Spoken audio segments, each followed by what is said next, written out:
আসসালামু আলাইকুম সুপ্রিয় শিক্ষার্থীগণ, আজকে আলোচনা করব অর্থাৎ অ্যাপ্রোপ্রিয়েট প্রিপোজিশন নিয়ে। তো আজকে অ্যাপ্রোপ্রিয়েট প্রিপোজিশন শিক্ষার্থীদের শিখিয়েছি। তো আজকে ক্লাসটি হবে অ্যাপ্রোপ্রিয়েট প্রিপোজিশন অর্থাৎ ওরা কতটুকু বলতে পারে বা শিখতে পারছে এর পরীক্ষা। আমি একজন শিক্ষার্থীকে দাঁড়া করাবো, তুমি দাঁড়াও। তোমার নাম কি? অর্থাৎ তৃতীয় একটাকে আমি দাঁড়া করাইছি। ও অ্যাপ্রোপ্রিয়েট প্রিপোজিশনের অর্থাৎ কতগুলো শব্দ বলতে পারে দেখি।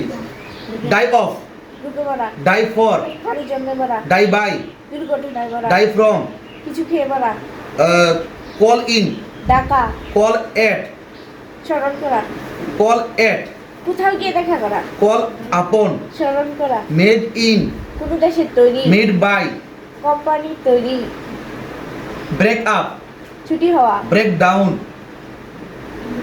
ব্রেক ডাউন ভেঙে পড়া। ধন্যবাদ। তারপরে হাততালি হবে। এরপর শিক্ষার্থী দাও, তোমার নাম কি? যে একটা অর্থাৎ সে নবম শ্রেণীর একজন শিক্ষার্থী।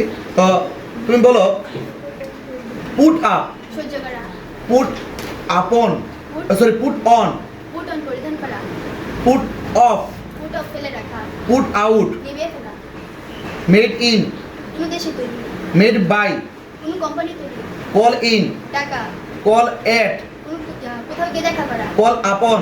স্মরণ করা, তুমি ধরো, তুমি বলো মেড ইন, কোনো দেশে তৈরি, মেড বাই, কোন কোম্পানি তৈরি, ডাই অফ,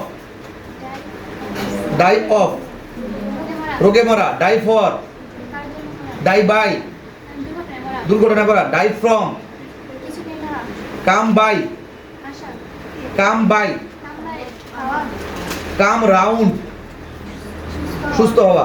ধন্যবাদ সকলকে। আসসালামু আলাইকুম। সবাই তাড়াতাড়ি হবে।